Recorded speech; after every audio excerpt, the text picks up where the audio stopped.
the other theory you mentioned a while back about there not being a present, only a future or something? Oh, are you talking about the living memory theory? Right, okay, so the living memory theory, right, this is my theory. I came up with this. Like, let me Google this. I don't know if anyone else has said this before. Like, this is something I've constructed in my brain. Yeah, there's nothing. This is all me. This is all me. This is all coming from my brain. We all got our own bullshit we think about. This is mine. Okay. So the living memory theory, as I postulate, is that there is no past, there is no future, there's only the present, in the sense that our brains are constantly, like the neurons in our brains, right, are constantly being updated, right? So again, think about this. Like, memory is fuzzy, right? Like witness testimony, like memory is like one of the weakest forms of evidence in courts, right? Like, I can remember something, right? And then like someone shows me a picture, like I'll remember like, oh, you were wearing a red shirt on this day. It's so vivid in my brain. Your shirt was red. And then they show me a picture of that day and they're wearing a green shirt. What? But I remember that motherfucker wearing a red shirt. It's like the Mandela effect, right?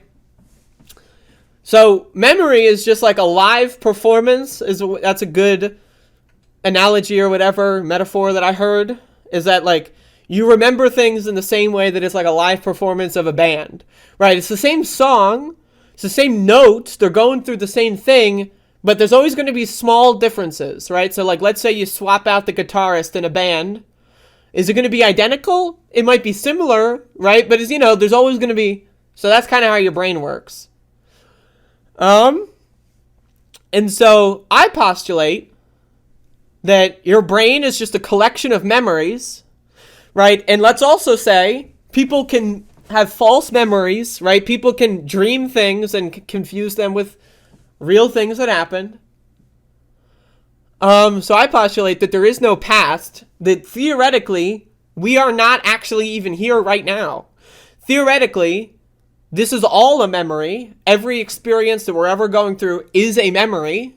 Because let's be honest, do you remember what you were doing like 72 hours ago, or like 73 hours ago, or 79 hours ago? Like what you were doing at that moment? Were you, like, maybe you're at work or something, but do you remember the specific thing you were doing? No. Why? Because you don't need to know it. You don't need to remember it. Your brain just dumped that info. Unless there's something memorable, your brain just erases it, right? So think about it that way. So, and also, let's assume aliens or whatever exist, and let's assume, or like any quantum machine or an AI, let's assume it's a simulation theory, right? AI. Let's assume they can know how the memory functions and know how to write new memories. They could theoretically be doing an experiment and writing like, what if this, and that's your conscious experience. Your conscious experience is just you remembering every moment of that life, but all in one moment, because what is your, like, what is you? What is your ego? Right? Like your ego, you, your sense of self, your consciousness is just all of your memories collected into one moment. Right? And then each new memory is writing a new self. Right? Is anyone liking this? This is great. Maybe I should make this. I've done a couple segments on this, but maybe I'll do another one on this. But anyway, so my postulation when I say the living memory theory is that what is the difference between the moment that you die and you remembering your whole life up until the moment you die, like the life flashing before your eyes bullshit? What is the difference between that and actually living your life? Like, what is the difference? Think about it. Like, what is the real difference between you actually being alive for 80 years and you just remembering your whole life on your deathbed? What's the difference? So I've been thinking about this. I've had the living memory theory as one of my favorite things to think about for a long time. But in my opinion, when I first did magic mushrooms, that proved it. That was evidence for me.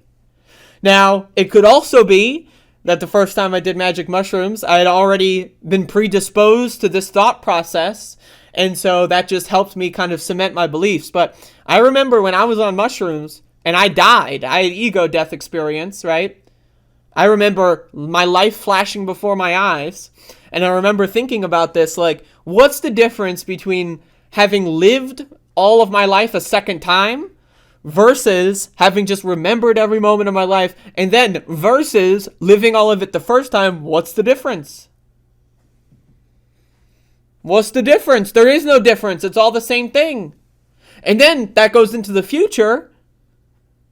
The only reason why we don't know what happens in the future is because during this memory, during this point, we haven't remembered. Like, we're not there yet. So, like, when you remember, like, let's say, like, you know, when people love to do, like, the where were you on 9/11 bullshit, right?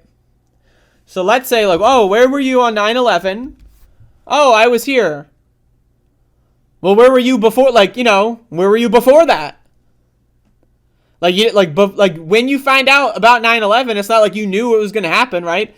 So it's like, you know, people describe their whole, you know, whatever. There's a lot, you know, where were you, blah, blah, blah. That's a big common thing. I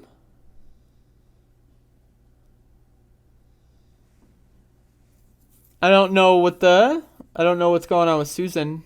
Is there something I'm not privy to? Anyway, so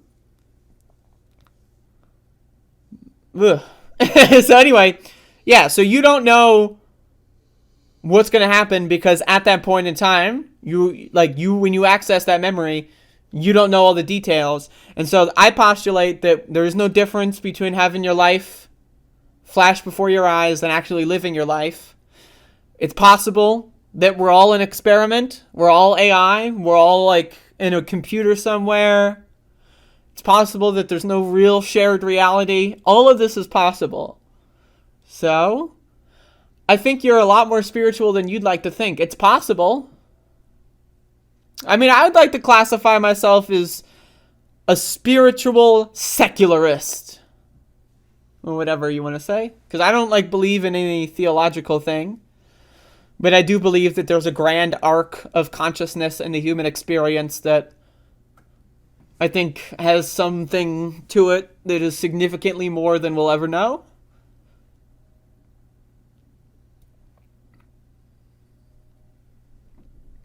Anyway, that's my living memory theory. That's right, I'm a genius.